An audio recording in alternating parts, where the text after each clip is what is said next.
সকলে পর্যবেক্ষণ করেছেন যে 5ই আগস্টের পরে যখন পুলিশ অনেকটাই ইনঅ্যাক্টিভ হয়ে পড়ে তখন ঢাকা শহরের আইন শৃঙ্খলা পরিস্থিতির কি অবস্থা দাঁড়ায়। সমানে ডাকাতি, খুন খারাপি, লুটপাট শুরু হয়ে যায়। আমি নিজে লক্ষ্য করেছি যে রাত্রে বিভিন্ন মহল্লায় আবার বৃদ্ধ বনিতা, ইভেন অনেক মহিলাকেও লাঠি নিয়ে পাহারা দিতে দেখছি। 80 বছরের বৃদ্ধকেও আমি লাঠি নিয়ে পাহারা দিতে দেখছি। কারণ ঢাকা মেট্রোপলিটন পুলিশ সম্পূর্ণভাবে একটা কমার মধ্যে পড়ে যায়। আমার পূর্ববর্তী যিনি কমিশনার ছিলেন এবং বাংলাদেশ পুলিশের যিনি ইন্সপেক্টর জেনারেল ছিলেন এবং আমার সহকর্মীদের অক্লান্ত পরিশ্রমে আমরা ওই অবস্থা থেকে উত্তরণ ঘটাতে সক্ষম হয়েছি।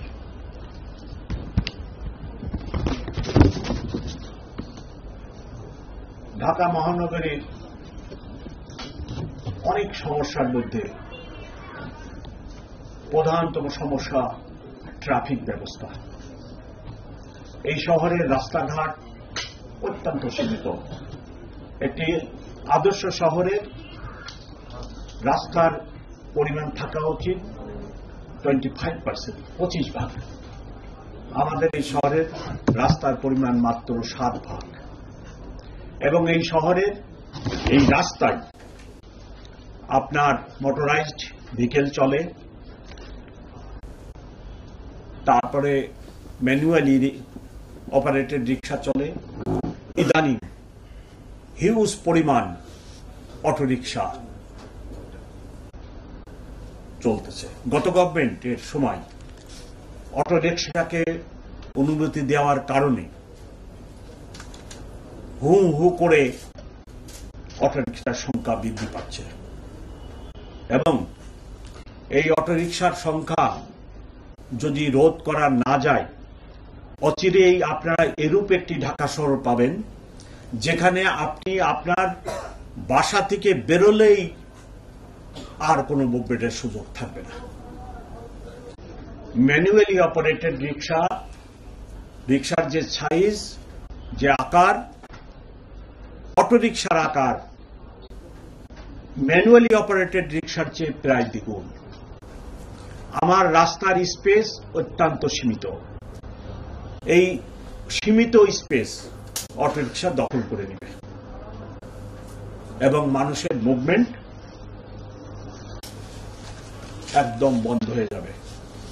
তাই সদাশয় সরকারের সাথে আমি এই বিষয়টি আলাপ করেছি এবং একটি ব্যবস্থাপনার মধ্যে আনার জন্য অনুরোধ করেছি।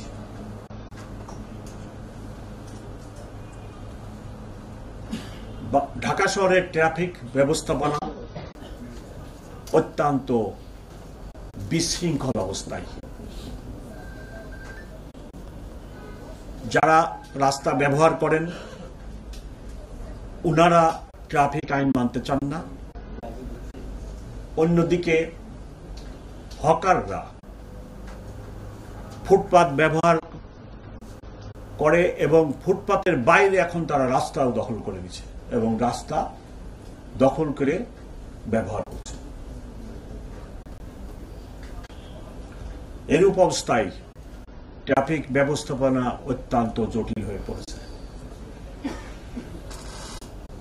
আমি গত 21 তারিখে যোগদানের পর থেকে ট্রাফিকের উপরে যথেষ্ট মনোনিবেশ করেছি।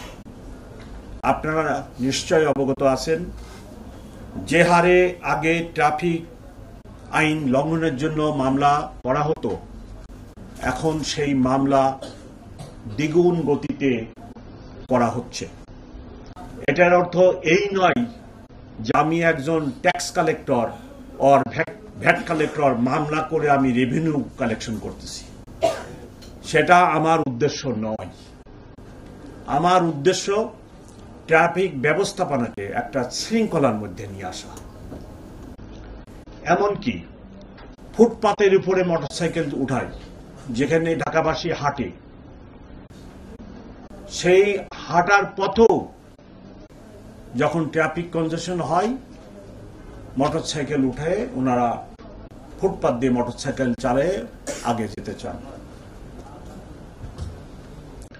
এরূপ একটি অবস্থার মধ্যে আপনাদের এবং সকল ঢাকাবাসীর সহযোগিতা ছাড়া আপনার ট্রাফিক ব্যবস্থার কোনো উন্নতি হবে না। এই জন্য ঢাকাবাসীর কাছে আমি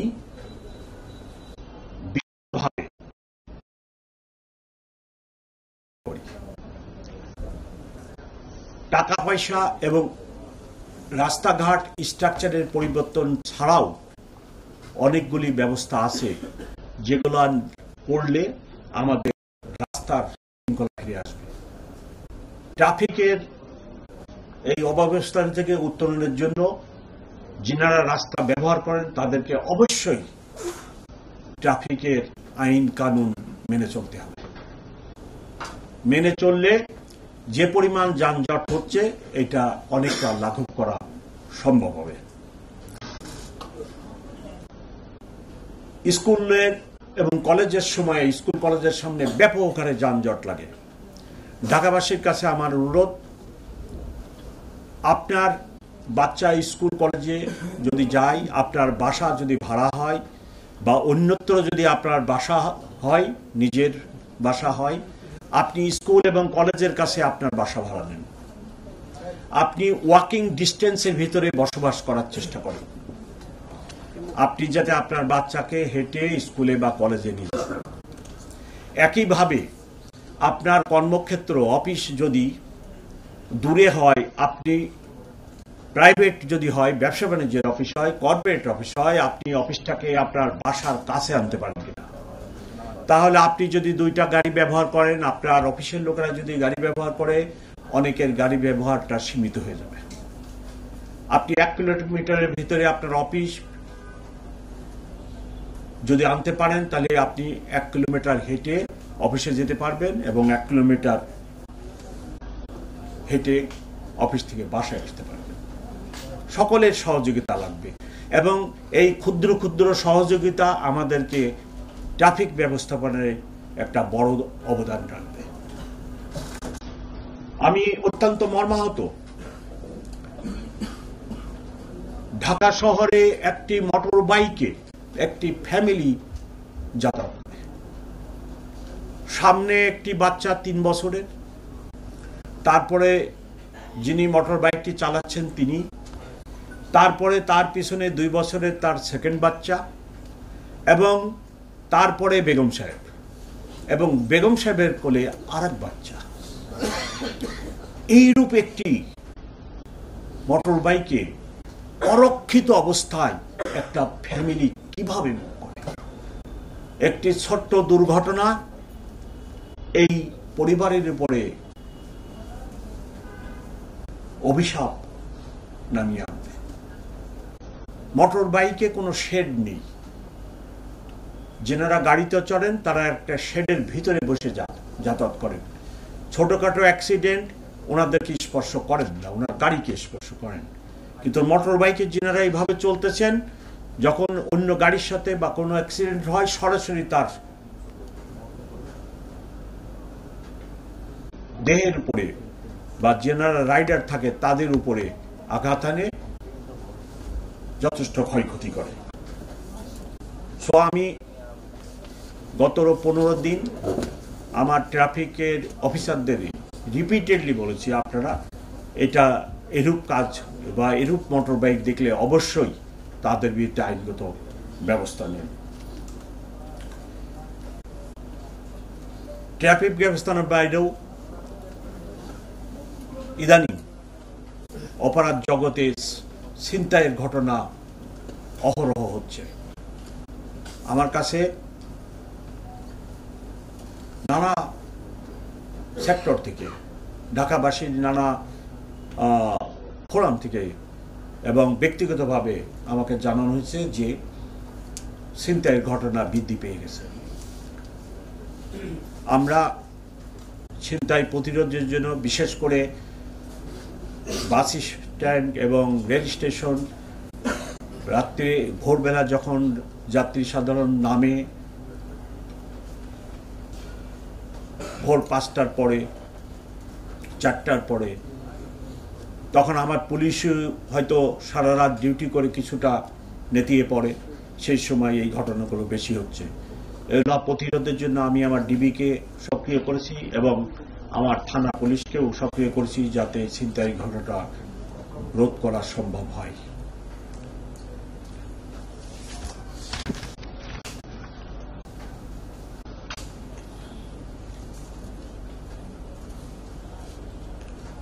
জুলাই আগস্টের ঘটনার পরে পুলিশ যে পরিমাণ নিষ্ক্রিয় হয়ে গেছিল সেটা থেকে আমরা অনেকটা কাটিয়ে উঠতে সক্ষম হয়েছি এবং আশা করছি সকলের সহযোগিতায় আমরা অচিরেই ঢাকা মেট্রোপলিটন পুলিশকে সচল করতে সক্ষম হবে। আমি ঢাকাবাসীর সাথে মত বিনিময়ের উদ্দেশ্যে একটি প্রোগ্রাম লঞ্চ করেছি। প্রতিটি থানায় মত বিনিময় সভা হচ্ছে। আমি নিজে একটি সভায় মোহাম্মদপুর থানার সূচনা কমিউনিটি সেন্টারে নিজে উপস্থিত থেকে মত বিনিময় করেছি এবং আমি আরও একটি দুটিতে যাব এবং আমার সহকর্মী এডিশনাল কমিশনারগণ বিভিন্ন থানায় এই মত বিনিময় সভা করছেন। আমরা ঢাকাবাসীর মতামত নিয়ে পুলিশি সেবা দিতে চাই, তবে অনেক ক্ষেত্রে ঢাকাবাসীর সহযোগিতা ছাড়া আমাদের পক্ষে কিছুই করা সম্ভব না। যেমন চাঁদাবাজি হচ্ছে, কিন্তু সমাজ থেকে যদি প্রতিরোধ গড়ে তোলা না হয় আপনারা চাঁদা দিবেন না। আমি এই কথা সূচনা কমিউনিটি সেন্টারে যে মত বিনিময় করেছিলাম সেখানে বলে আসছি, আপনারা চাঁদা দিবেন না। যারা চাঁদা নিতে আসে তারা কি করে আমরা দেখতে চাই। আমরা সক্রিয় আছি যাতে আর চাঁদাবাজির ঘটনা না ঘটে। চাঁদাবাজির জন্য নিত্যপণ্যের দাম পর্যন্ত বৃদ্ধি পেয়ে যাচ্ছে। তবে এই ব্যাপারে আমি কাজ করতেছি, অচিরেই আপনারা দেখবেন যে এই ক্ষেত্রে অনেকটা উন্নতি হয়েছে। আমি আর দীর্ঘায়িত করতে চাইনি, এই বলে আমার পক্ষ থেকে আমার বক্তব্য শেষ করছি। খোদা হাফেজ।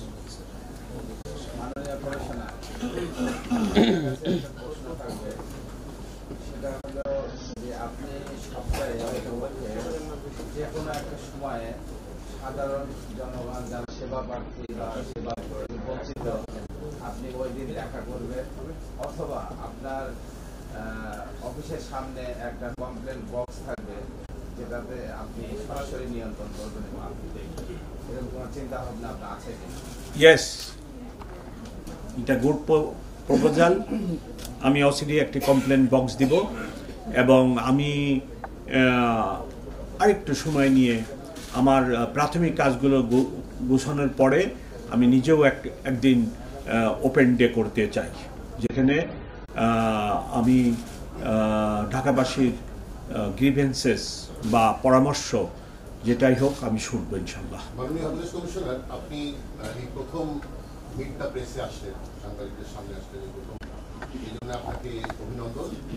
আবার আপনার পাশে সদ্য এডিশনাল কমিশনার নজরুল ইসলাম, তাকে অভিনন্দন। প্রথমত হচ্ছে যে আপনি শুধু কি ট্রাফিককেই চ্যালেঞ্জ হিসাবে মনে করছেন সামনের দিনে, নাকি আরো কোনো চ্যালেঞ্জ আছে? দ্বিতীয় হচ্ছে, সামনে স্বাধীনতা দিবস এবং 31st নাইট, বিজয় দিবস এবং 31 তারিখ। বিগত সরকার আমলে আমরা বারবার শুনেছি এই ধরনের উৎসবে, এই ধরনের পর্বে, পার্বণে জঙ্গি হামলার আশঙ্কা থাকে, অনেক ধরনের থ্রেট থাকে। এবার কি এরকম কোন থ্রেট আছে? ট্রাফিকের বিষয়টি আমি সামনে নিয়ে আসার প্রধান কারণ হচ্ছে আপনারা নিত্যদিন এই ট্রাফিক অব্যবস্থাপনার শিকার হচ্ছেন। উত্তরা থেকে একজন মানুষকে বাংলাদেশ ব্যাংকের সামনে মতিঝিলে পৌঁছাতে 3 ঘন্টা 3.5 ঘন্টা সময় লাগে। আবার কর্মশেষে উনি যখন ফেরত যান আবার একই সময়। উনি কর্ম করবেন কখন? উনি তো রাস্তাতেই আছেন।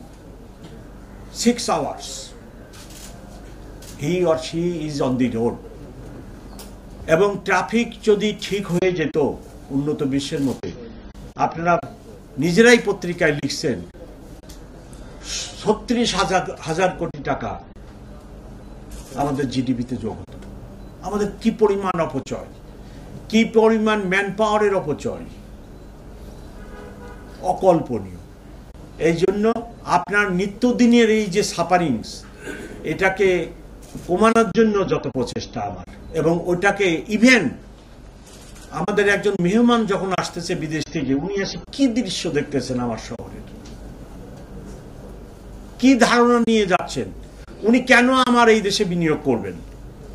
যে দেশে উত্তরা থেকে মতিঝিল যাইতে 3 hours লাগে। আমরা সবাই শুধু বিনিয়োগ করতেছি, বিনিয়োগের পরিবেশ সৃষ্টি করতে হবে।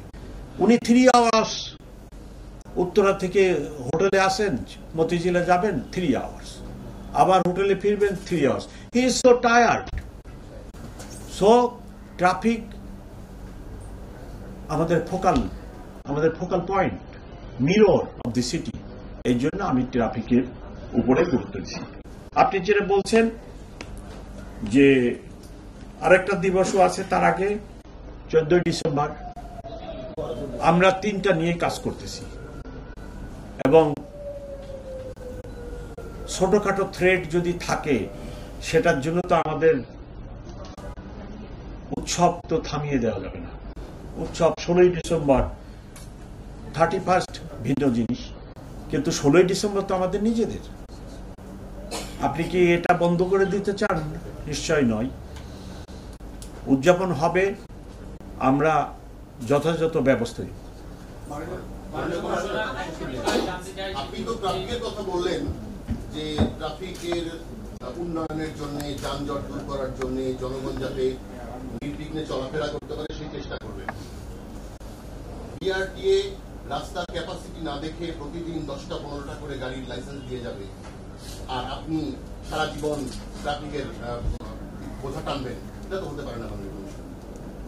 দ্বিতীয় হচ্ছে যে আপনার যে চিন্তার কথা বলেছেন এবং চাঁদাবাজির কথা বলেছেন, ঢাকা মেট্রোপলিটন পুলিশের অনেকগুলো ইউনিট আছে। তার মধ্যে আমরা দেখি গুরুত্বপূর্ণ যে গ্রেপ্তারগুলো, যেমন গত 2 দিনে 13 জনকে গুরুত্বপূর্ণ আসামি গ্রেপ্তার করেছে হত্যা মামলা। তো শুধু সব কাজ ডিবি করে, তো অন্য যে ক্রাইম ডিভিশন গুলো আছে তারা কি সক্রিয় হতে পারে না? অফকোর্স, আমার তো ডিবি ঢাকা মেট্রোপলিটন পুলিশের একটি ইউনিট, এর বাইরে ক্রাইম নিয়ে কাজ করে আমার আরো 8টি ইউনিট। তাদেরকেও আমরা অ্যাক্টিভেট করছি। গত রাত্রে আমি আমার এডিশন কমিশনারকেও বলছি অ্যাক্টিভেট করার জন্য। আর যদি ওই থানা ফাঁড়ি যদি কাজই না করবে, তাহলে জুলাই আগস্টের পরবর্তীতে যে অরাজকতা বা যে লুটপাট, যে ডাকাতি শুরু হয়েছিল, সেটা তো এখন বন্ধ আছে। নিশ্চয় থানা ফাঁড়িও কাজ করতেছে, নতুবা তো ওই পরিস্থিতি তো এখন নাই। ওই পরিস্থিতির একটা উত্তরণ ঘটছে। সো আমি মনে করি যে তাদেরকেও আমরা অ্যাক্টিভেট করছি, কিন্তু ডিবি একটা স্পেশালাইজড কাজ করে, আমরা তাদেরকে দিয়ে সব কাজ করাই না। রুটিন পুলিশিং যেটা আমরা সেটা থানা ফাঁড়ি দিয়ে করাই, আর স্পেশাল যে কাজ আছে পুলিশের সেই কাজটা আমরা ডিবিকে দিয়ে করাই।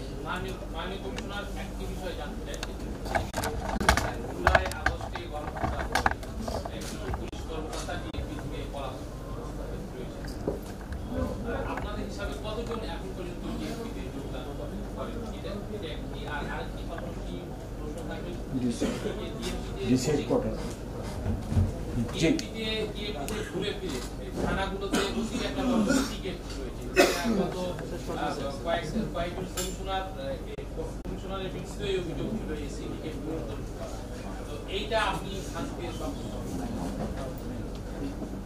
It was what we are doing. এটা আমার মুখে বলার দরকার আছে কিনা, তবে আমি একটা কথা বলি, no syndicate will work, no syndicate will work. এবং আপনারা আমাকে সাহায্য করবেন, আমাকে আমার নোটিশে আনেন, তবে নো সিন্ডিকেট ওয়ার্ক। তবে অফিসার ইনচার্জরা আগের না, সব নিউলি প্লেসড।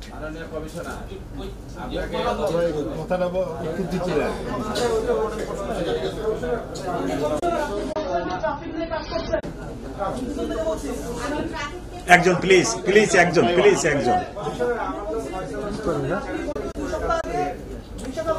এখানে একজন বলতেছেন প্লিজ। একটু প্লিজ আপনাদের সহযোগিতা কামনা করছি, একজন করে বললে ভালো। ধন্যবাদ। অনেকবারই প্রশ্নটা করা হয়েছে বিগত যে কমিশনার ছিল বা ষষ্ঠ যে উপদেষ্টা আছে, যে মামলা নিয়ে একটি বাণিজ্য কিন্তু চলছে এখন। এটাতে আমরা দেখেছি অনেক জায়গায় পুলিশ এবং রাজনৈতিক এখন যারা আছে, এখন যারা সক্রিয় রাজনৈতিক, তারা এখান থেকে বেশ টাকা ইনকামের পায়তারা করছে এবং বিভিন্ন ব্যবসায়ী। ইয়েস, আমি আপনার পয়েন্ট পাইছি, আই গট ইউর পয়েন্ট। এটা আমি আসলে ভুলে গেছি পয়েন্টটা আমার বক্তব্য বলতে। সেটা হলো যে আপনার জুলাই আগস্টের ইমিডিয়েট পরবর্তীতেই যে মামলাগুলো থানায় হলো, জুলাই আগস্টের অভ্যুত্থানের সময়ের ঘটনাকে কেন্দ্র করে এই মামলা অধিকাংশ হয়েছে কোর্টের নির্দেশে, এবং কোর্ট থেকে সরাসরি নির্দেশ আছে মামলা রুজু করেন, এবং এখানে আসামির সংখ্যা ছিল 200+। সো এখন দেখা যাচ্ছে যে এই লোকগুলা এই ঘটনায় জড়িত ছিল না, তাদের ভিতরে হয়তো গুটি কয়েক লোক, ইনভেস্টিগেশন ছাড়া সঠিকভাবে বলাও যাবে না, গুটি কয়েক লোক জড়িত ছিল। এখন বাস্তবে যেটা ঘটছে সেটা হলো যে ওই মামলার বাদী এই সকল আসামির কাছে যে টাকা চাচ্ছে। এবং আপনারা আজকে প্রথম আলো পত্রিকায় দেখেন, আমি কালকে বলছি ক্যাবিনেট মিটিংয়ে, যে এই আসামিকেও ভয়ের কোনো কারণ নেই, তাদেরকে আমি অ্যারেস্ট করবো না। ইনভেস্টিগেশনে যাদের বিরুদ্ধে ইনভলভমেন্টের সাক্ষী সুবিধা আসবে, আমরা শুধু তাদের বিরুদ্ধে ব্যবস্থা নিব।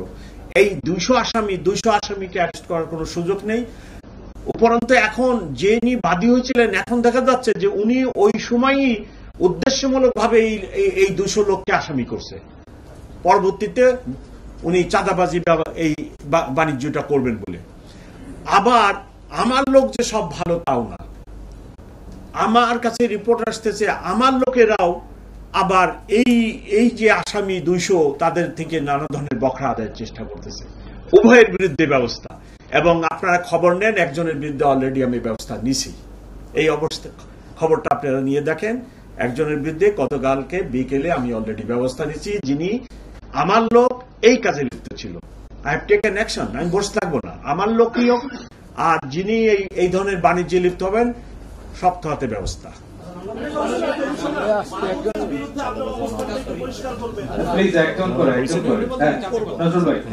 আমি আপনার প্রথম আলো দেখবেন, আজকে লিখছি যে যিনি এই মামলা করছেন এবং এখন এই আসামিদের, তথাকথিত আসামিদের থেকে টাকা নেওয়ার চেষ্টা করতেছেন, তাদের বিরুদ্ধে চাঁদাবাজি মামলা হবে। আমি গতকালই এই কথাটা বলছি।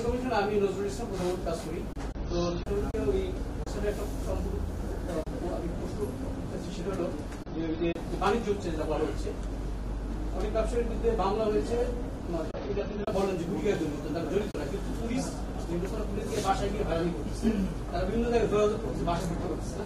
এই বিষয়টা আপনার আমি না করছি, তারপরেও যদি এরকম হয়ে থাকে আজকে আরো শক্ত আদেশ দিব যে এই ধরনের কোনো আসামির বাসায় যাবে না, অ্যারেস্ট করবে না, কোনো হয়রানি করবে না। যদি হয়রানি হয় আমার নোটিশ আনেন প্লিজ, আমার সহকর্মীদের নোটিশ আনেন, আমরা ব্যবস্থা নিব।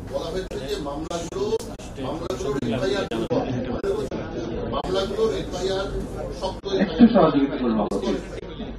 তো এখন আপনি যদি মামলাটার মানসম্মত তদন্ত নিশ্চিত না করেন, তাহলে তো আসামি গ্রেপ্তার করলেন কি না করলেন এটা আপনারা অচিরেই এ ব্যাপারে ব্যবস্থা দেখবেন, অচিরেই। আমার যারা আছেন আমার ঊর্ধ্বতন কর্তৃপক্ষ, সেই ওনাদের থেকে গাইডলাইন আসতেছে, আপনারা অচিরেই এটার ব্যবস্থা দেখবেন। আমি ইন ডিটেল বলি না, কিন্তু অচিরেই দেখবেন এটা একটা বিহিত ব্যবস্থা আসতেছে। সামনে একটু বলতে দেন। হ্যাঁ, আপনার কাছে আসছি। তারপরে রাফিজ দিকে যায়।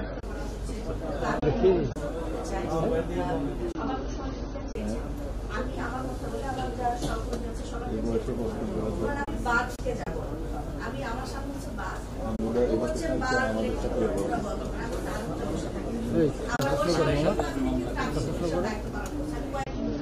আমাদের সাথে বলছে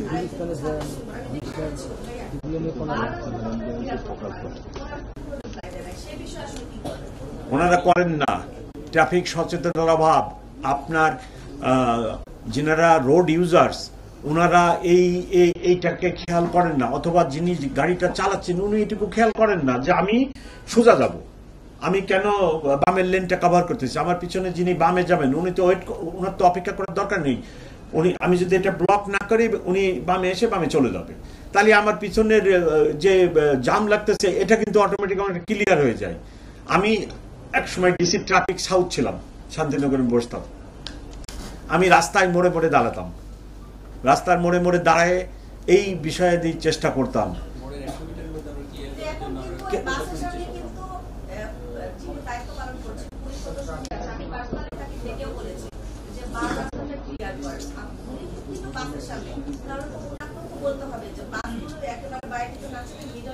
বিষয়টি আমরা করি, আমার সহকর্মী এডিশনাল কমিশনার ট্রাফিক আছে, উনি দেখবে এটা একটা জটিল সমস্যা, এটা দেখবে। তবে আমি মনে করি যিনারা গাড়ি চালান তাদেরকে এই ব্যাপারে আরো বেশি সচেষ্ট হওয়া দরকার। আপনি গত 10-15 দিন আগে পিছন থেকে 10-15 দিন আগে আপনি হচ্ছে রিক্সা চালকের সঙ্গে একটা মিটিংয়ে বলেছিলেন যে ব্যাটারি চালিত রিক্সা মেইন রোডে চলবে না, ফিডার রোডে চলবে। আপনি 2 সপ্তাহ আগে বলেছিলেন, 2 সপ্তাহ পরেও আপনার সার্জেন্ট এটা বাস্তবায়ন করতে পারেন, এদিকে আপনি ব্যর্থ হয়েছেন কিনা? আমরা বলছি যেখানে বাস চলে সেখানে অটো রিক্সা চলবে না। আপনি এটা অধীনে বলেছিলেন, আমি বলছি যে অহরহ চলতেছে। অনেকগুলো বাস স্ট্যান্ড তৈরি করা আছে যেগুলো সিটি কর্পোরেশন থেকে নিরাপদ বাস রুটের জন্য তৈরি করা হয়েছিল। আমরা কি বাস স্ট্যান্ডগুলো কবে নাগাদ আপনি সক্রিয় করবেন? ব্যাটারি বিষয়টা একটু জবাব দিচ্ছেন। আমরা এখন পর্যন্ত একটু যদি আপনারা শুনেন, আমাদের পুলিশ যে পরিমাণ থাকে তার থেকে ব্যাটারি চালিত রিক্সার সংখ্যা অনেক বেশি থাকে। সবচেয়ে বড় কথা হলো আমরা এখন পর্যন্ত প্রায় গত 22 সেপ্টেম্বর থেকে এখন পর্যন্ত প্রায় 1.5 লক্ষ ব্যাটারি চালিত রিক্সার বিরুদ্ধে আমরা আইনগত ব্যবস্থা নিয়েছি। এবং প্রতিনিয়ত আমাদের প্রক্রিয়া আপনারা কিভাবে জানেন, আমাদের পরিসংখ্যান প্রতিদিনের পরিসংখ্যান আমাদের কাছে আছে, আমরা নেওয়ার পরেও এটা চলছে, এটা হলো বাস্তবতা। বাট আমরা নিচ্ছি না, এটা ঠিক না। একটু শেষ করি, তারপরে আপনারা আবার বলেন।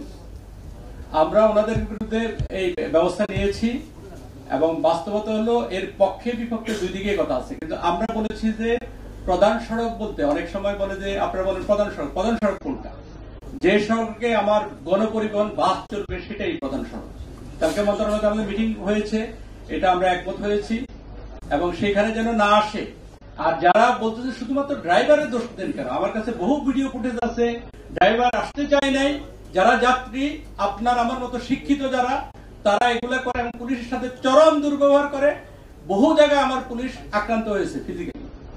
এই বিষয়গুলো তারপরেও আপনাদের এই পয়েন্টগুলো আমরা নিয়েছি, আমরা আমাদের ব্যবস্থা অব্যাহত থাকবে। আপনারা বন্ধ করতে পাবেন কবে? কারণ 5 তারিখ আগে চলতো না, কিন্তু এখন কারণ বাজার ফার্মগেট এই রোডেও অহরহ সবসময় রিক্সা চলে। কিন্তু বললাম তো আমরা তো বন্ধ করছি, তারপরেও চলছে, এটা অব্যাহত থাকবে।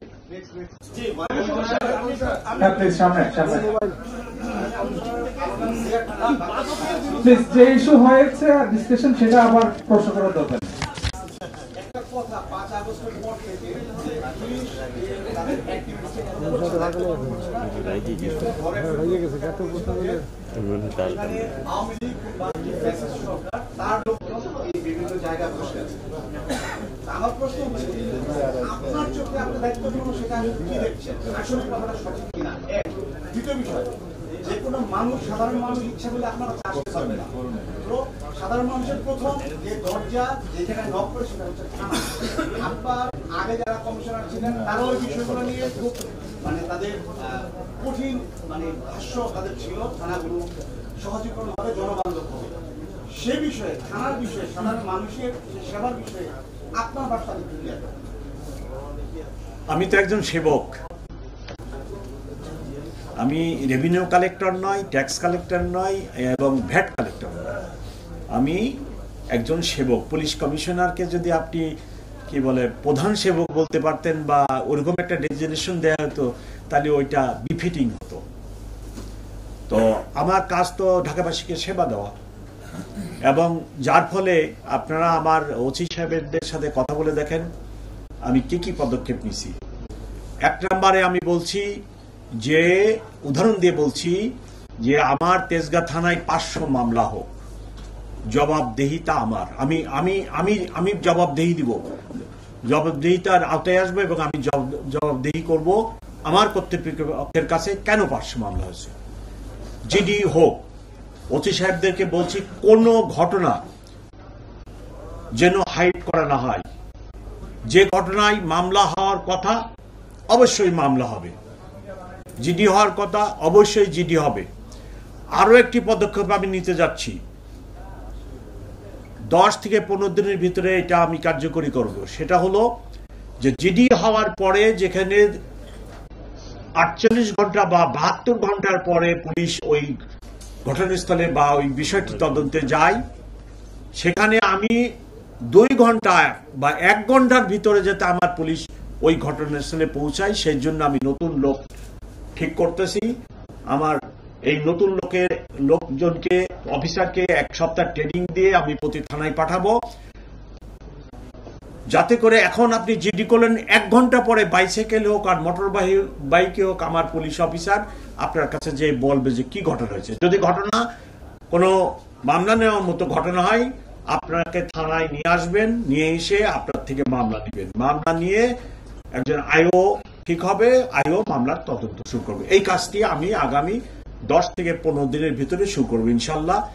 এর উদ্দেশ্য আপনি থানায় যে জিডি করলেন এইটার রেসপন্স টাইমটাকে আমি কমায় আনতে চাই, যাতে আপনি ইমিডিয়েট 1-2 ঘন্টার ভিতরে একজন পুলিশ অফিসারকে সাক্ষাৎ পান এবং তার কাছে আপনি আপনার গ্রিভেন্সেস অভিযোগটা বলতে পারেন। একজন প্লিজ একটা বেশি প্রশ্ন করবেন না, আমরা মধ্যে একটু সুযোগ দেই। আপনি যে প্রশ্ন করেন আমি জবাব দিচ্ছি। সেটা হলো যে আমি আমার কাছ থেকে জবাব দেন, সেটা হলো যে আপনার গত 15 বছরে যে রিক্রুটমেন্ট হয়েছে সেই রিক্রুটমেন্টে নানাভাবে তার কি বলে নিয়োগপত্র দেওয়ার আগে নানাভাবে স্ক্রুটিনি করা হয়েছে। স্ক্রুটিনি করে উনি বা সে কোন দলের লোক, তার বাবা কোন দলের লোক, তার দাদা কোন দলের লোক, তার আরো পূর্বপুরুষেরা কোন দলের ছিল পর্যন্ত খবর নেওয়া হয়েছে। এরূপভাবে গত 15 বছরে আমরা রাত্রি যদি আপনারা হিসাব করেন 2 লক্ষ পুলিশ যদি হয়, 2,20,000 আমাদের কিন্তু সিভিল স্টাফ আছে বাদ দিয়ে যদি 2 লক্ষ পুলিশ অফিসার হয় তার ভিতরে 80 থেকে 90,000 এরূপ ভাবে রিক্রুটেড। এবং আপনারা বা কর্তৃপক্ষ আমরা তো এখনই তাদেরকে এই 80 থেকে 90,000 পুলিশ অফিসারকে বলতে পারি না গো হোম। আপনাকে তো অনেকটা জেনারেস হতে হবে।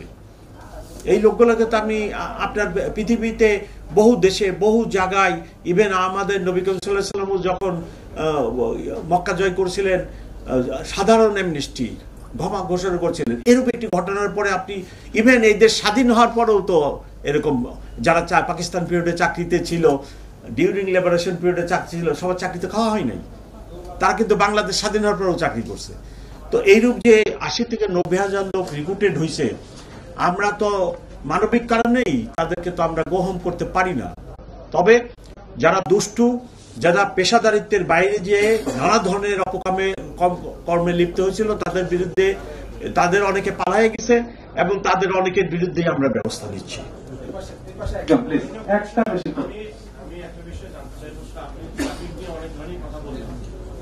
ঢাকা শহরে দুটি বাইসাইকেল লেন আছে, এটা আপনি জানেন কিনা বা আপনার ট্রাফিক কমিশনার জানেন কিনা? এই দুটো বাইসাইকেল লেনই হচ্ছে সরকারি যানবাহনের পেটের ভিতরে।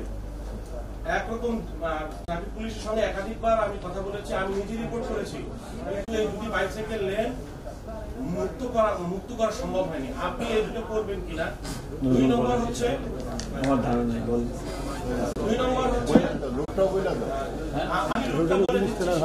মানিক মিয়ার বিরুদ্ধে, আর হচ্ছে যে শিশুমেলা থেকে আপনার নিউরো সায়েন্স হয়ে নির্বাচন কমিশনের সামনে দিয়ে পাসপোর্ট অফিস পর্যন্ত এই পুরোটাই হচ্ছে বাইসাইকেল লেন। আপনি যদি আজকে আপনার ওখান থেকে সংশ্লিষ্ট ডিসি কে পাঠান, ভিডিও ফুটেজ নিতে বলেন, দেখবেন যে সবগুলো সরকারি যানবাহন, অ্যাম্বুলেন্স, মোটরসাইকেল, পথচারী, কি বলে ভ্রাম্যমাণ দোকান সবই আছে ওখানে, শুধু বাইসাইকেল লেনটা ব্যবহার হচ্ছে। আপনার কথা সত্য। এই কাজগুলো আমরা প্রতিনিয়ত, আপনারা শুধুমাত্র দেখেন, আমরা এখন যদি করে যে কোনো রাস্তা পরিষ্কার করে 1-2 ঘন্টা একবারে ক্লিন থাকে, 2 ঘন্টা পরে আবার বসে, আবার আসে, আবার ইঁদুর বিড়াল খেলা তো আমরা খেলছি, কিন্তু একদিনে বা 1 মাসে আমরা এটা করতে পারবো না। আমরা এখন আগে দেখেন, আগের পরিসংখ্যান 2 মাস আগের অবস্থা আর এখনকার অবস্থা পরিবর্তিত কিনা এটা দেখেন। আপনার অ্যাম্বুলেন্স, যে পঙ্গু হাসপাতাল সহ শিশুমেলা পর্যন্ত এখানে যে অ্যাম্বুলেন্স থাকে, অ্যাম্বুলেন্স ছাড়া আরো নানা ধরনের গাড়ি থাকে, আমরা প্রতিদিন অন্তত 2 থেকে 3 বার এখানে অপসারণ করি। তো এগুলা কমছে, আপনার একেবারে মুক্ত করছি আমরা এই দাবি করছি না, কিন্তু আগের থেকে অনেক কম আছে। এটা হয়তো আরো মাসখানেক করলে একবারে কমে যাবে। আর অভ্যস্ততা জিনিসটা আপনারাও প্রচার করেন, এই জিনিসগুলো যেন না থাকে। আর মানিক মিয়াতে এই কি কয় যে ওইভাবে কিন্তু পার্কিং থাকে না, তারপরেও কিছু যেমন বিআরটিসির কিছু ট্রাক থাকতো, এগুলো আমরা অপসারণ করেছি। আপনাদের পশ্চিম দিকে এই দিক থেকে পূর্ব থেকে পশ্চিমে যেতে ডান পাশে প্রায় এক সময় প্রায় 20-30টা ট্রাক থাকতো বিআরটিসি, সেগুলো আমরা অপসারণ করে দিয়েছি, বাকিটা আমরা করে দেবো।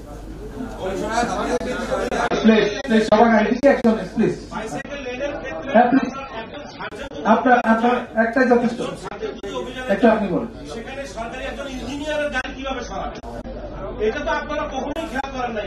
আমি আপনাকে অ্যাসিওর করছি। আচ্ছা, আপনার পয়েন্ট আমরা নোট ডাউন করেছি। ট্রাফিক পুলিশ কখনো হাতে দিতে পারে না। আমরা সচিবের গাড়ির ব্যবস্থা নিয়েছি।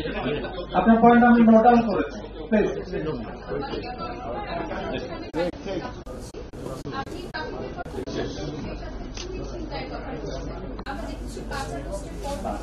মাদকের দৌরাত্ম আসলে অনেক বেড়েছে, আর পাতানোষ্টের কথা অনেক জায়গায় আমরা দেখেছি বিভিন্ন থানায় উপস্থিতের সাথে একটা লিয়াদের থাকতো মাদক ব্যবসায়ী।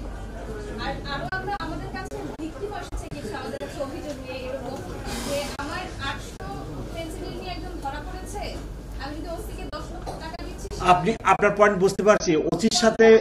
ওসির সাথে ড্রাগ ডিলারের লিয়াজ আছে, এরকম একটা প্রমাণ নিয়ে আসেন, তারপর ওই ওসিকে কোথায় কি দেখেন।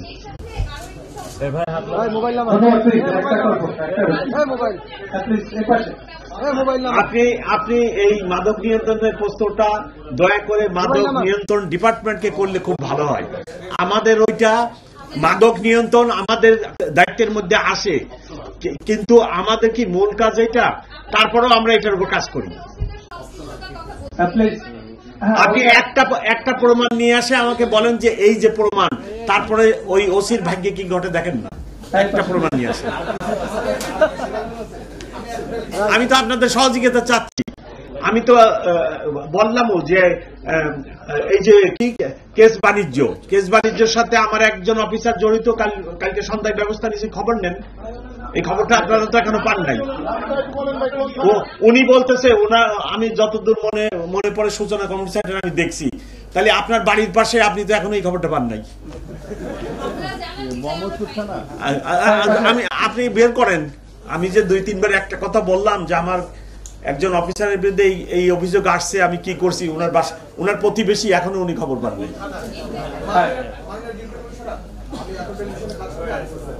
আমরা দেখেছি 5 আগস্টের আগে ছাত্র জনতার উপরে ব্যক্তিগত লাইসেন্স করা অস্ত্র দিয়ে গুলি করা হয়েছে, এমন 437টা অস্ত্র নিবন্ধন বাতিল করেছে ডিসি অফিস।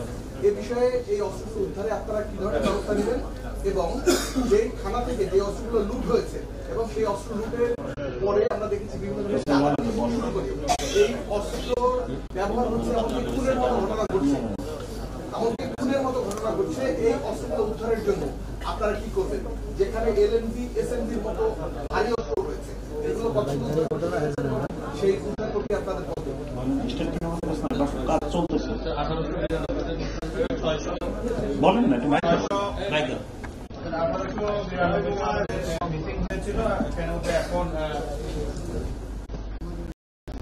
এখন পর্যন্ত 685টা অস্ত্র আমরা উদ্ধারের প্রক্রিয়া আছে, আমরা অভিযান করছি, আমাদের পুলিশ ফোর্স অভিযান করছে, বাকিগুলো আমরা উদ্ধার করতে সমর্থ হয়েছি।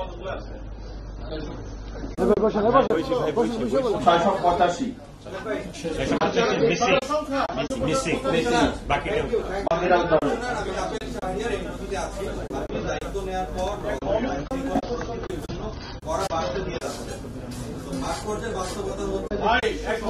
থানা থেকেই তো প্রায় 600 অস্ত্র গেছে, তো আপনি 600 উদ্ধার করে তো 1200 উদ্ধার হয়েছে। আমাদের 20,000 গুলি গেছে মোহাম্মদপুর থানা থেকে। ক্যাম্পে 3 মাসের গোলাগুলিতে মানে 7জন মানুষ মারা গেছে অলরেডি। আপনি যদি 600 উদ্ধার করে এক থানা থেকেই 600 নাই, 685টা বাকি রয়েছে, 1200 উপরে আমরা উদ্ধার করি। 1889টা কমিশনার, তো শীর্ষ সন্ত্রাসীদের সহযোগীরা যেরকম আধিপত্য বিস্তারের জন্য মারামারি এবং খুন খাবের ঘটনা ঘটছে, আমরা দৃশ্যমান কিন্তু কোন তৎপরতা দেখছি না এসব ঘটনায় যারা জড়িত তাদের শীর্ষ সন্ত্রাসীদের সহযোগীদের গ্রেপ্তারের বিষয়ে। এমন বাস্তবতায় আপনি যেটা বলছেন নগরবাসীকে আশ্বস্ত করছেন, এই বাস্তবতা হচ্ছে গ্রেপ্তার যদি আপনি করতে না পারেন সেক্ষেত্রে নগরবাসী কিভাবে নিরাপত্তা দেবে? অচিরেই ব্যবস্থা দিচ্ছি, অচিরেই ফলাফল দেখবেন। ব্যবস্থা নিচ্ছি, অচিরেই ফলাফল দেখবেন ইনশাআল্লাহ।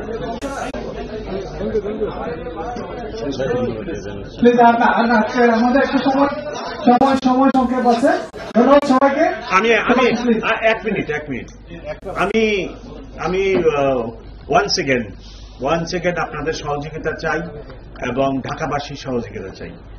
আমি এই ঢাকা মহানগরীতে অতীতেও চাকরি করছি এবং আমি ডেপুটি কমিশনার ছিলাম, তারপরে আমি ডিসি ছিলাম দীর্ঘদিন। আমি 11 বছর এই ঢাকা মহানগরীতে চাকরি করেছি।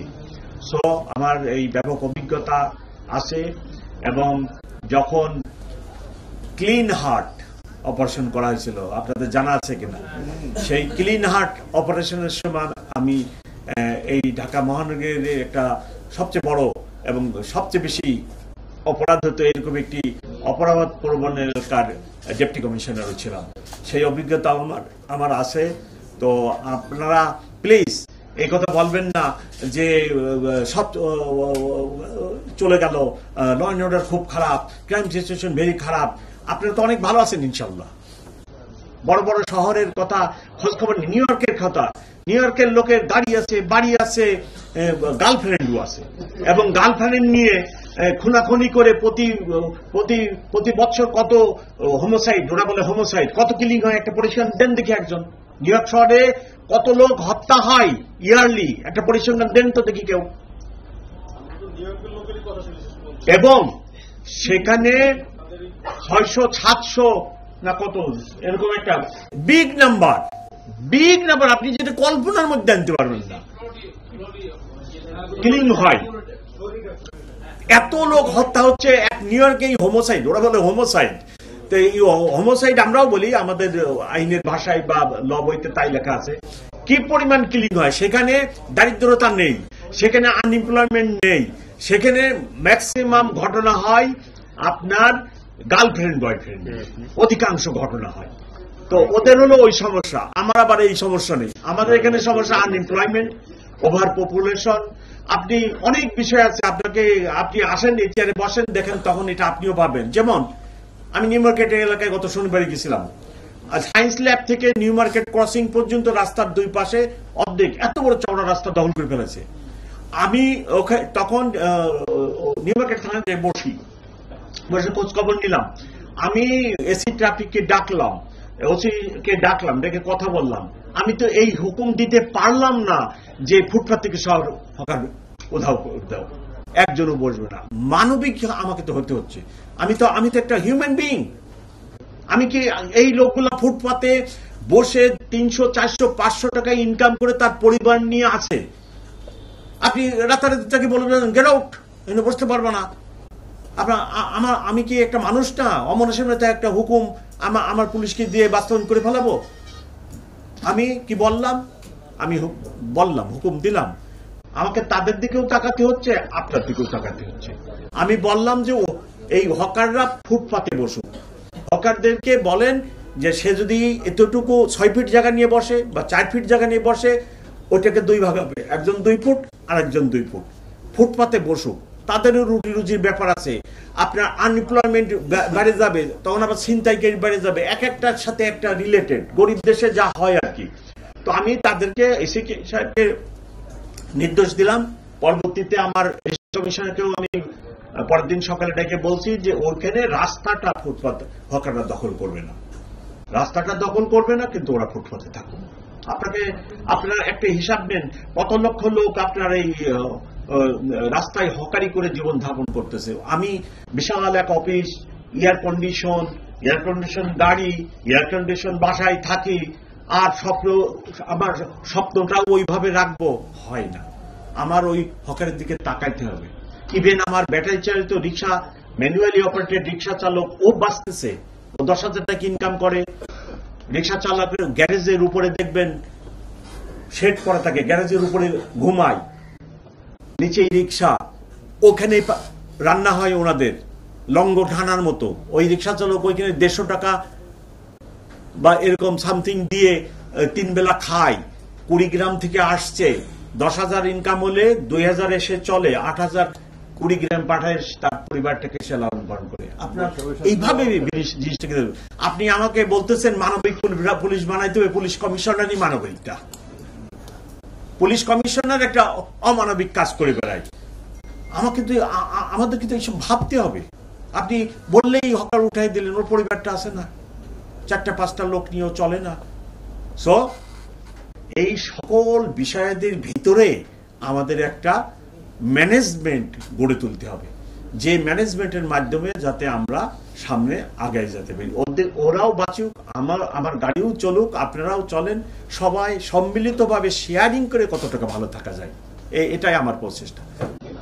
Thank you very much.